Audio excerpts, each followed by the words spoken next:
اس کی وجوہات بھی ہم نے لاسٹ ٹائم دیکھی بھی تھی کہ رشتہ دار موجود تھے ان کے مکہ کے اندر. تو یہاں پہ یہ ہے کہ جنگ کی مزید ترغیب دی جا رہی ہے، ان کے جرائم گنوائے جا رہے ہیں. پہلے بھی ایک جرم ہم نے پیچھے دیکھا اور اب آگے بھی، کہ یہ عہد اصل میں کیوں توڑتے ہیں، ان کے رویے کی پیچھے وجہ بتائی گئی ہے، اور اب یہ بتا رہے ہیں اللہ تعالیٰ کہ کیوں توڑتے ہیں یہ عہد. کہ ان مشرکین کا جو معاملہ ہے نہ خالق کے ساتھ درست ہے اور نہ ہی مخلوق کے ساتھ درست ہے.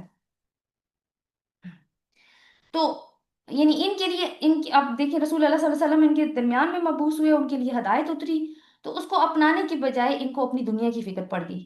یہ جو لفظ ہے نا اشترو، یہ کافی اہم ہے. اس کا مطلب ہے خریدنا. قرآن میں یہ سودا کرنے کے معنی میں آتا ہے. یعنی ایک طرف آیات ہے اور دوسری طرف مفاد. تو انہوں نے آیات کو نہیں چنا، انہوں نے مفادات کو چنا، دنیاوی مفادات کو.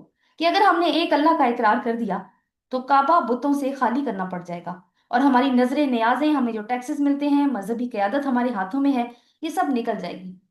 تو قرآن اس کو نا ثمنن قلیلا کہتا ہے، کہ تھوڑی سی قیمت. یہ جو آیت میں جو الفاظ استعمال ہوئے، کیونکہ اللہ کے مقابلے میں انہوں نے بہت حقیر سودا کیا ہے.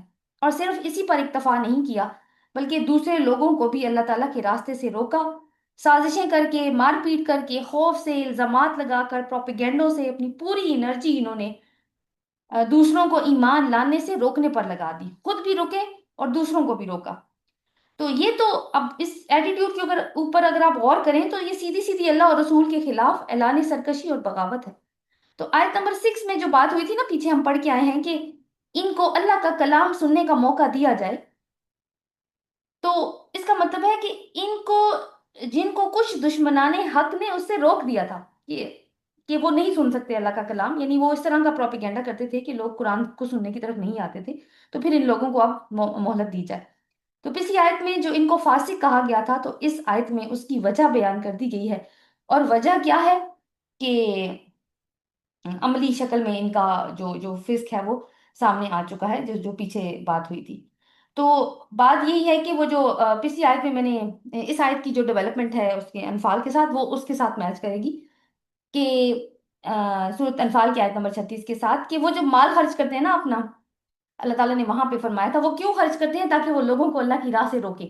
جیسے وہاں پہ بدر کے کانٹیکس میں بات ہوئی تھی کہ جنگ بدر جب جنگیں لڑتے تھے تو انہوں نے فنڈز اکٹھے کرنے ہوتے تھے.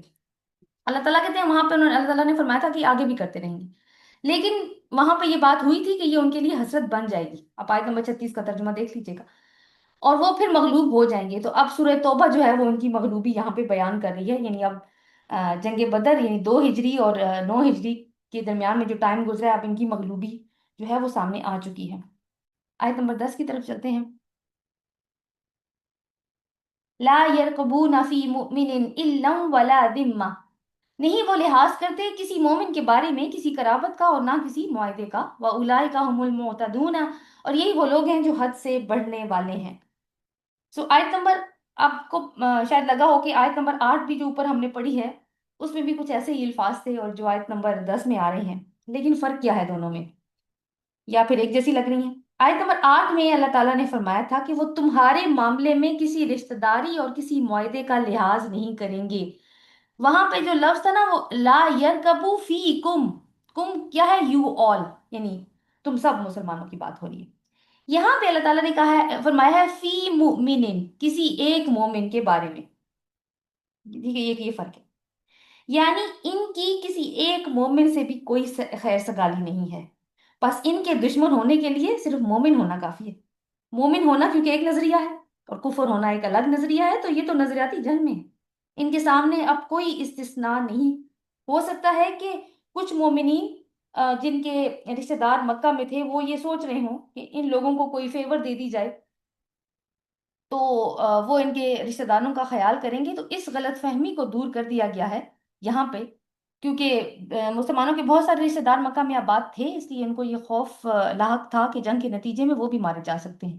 تو ان مسلمانوں کو ایڈریس کیا جا رہا ہے کہ کفار مسلمانوں تمہیں ایک جماعت کی طرح دیکھتے ہیں جو کہ ایک نئے نظام اور حق کی نمائندگی کر رہی ہے. اور آج بھی آپ دیکھیں کہ مسلمان خطہ جنگ کی لپیٹ میں کیوں ہے، خصوصاً 9/11 کے بعد سے، کیونکہ وہ جو مخالف ہیں وہ مسلم آئیڈیالوجی کو اپنے خلاف سمجھتے ہیں. اب اس میں کیا ہے کہ ہندوستان میں آپ دیکھیں ہندوتوا کی ایک تنظیم، وہ مسلم آئیڈینٹی کے خلاف ہے، مسلمانوں کا وجود برداشت کرنے کو تیار نہیں ہے۔ تو مسئلہ کیا ہے؟ مسلم شناخت کا مسئلہ ہے، ان کے ورلڈ ویو کا مسئلہ ہے اصل میں۔ اور اللہ تعالیٰ نے یہ جو یہ کہا نا کہ وہ حد سے نکل چکے ہیں، یعنی کہ معتدون کا لفظ جو استعمال ہوا ہے، تو اوپر ان کو فاسقون کہا تھا، اور یہاں فرمایا ہے کہ وہ برائی کی ہر حد کو عبور کر چکے ہیں، یعنی ان کا مورل ڈکلائن یہاں پہ بتایا گیا ہے۔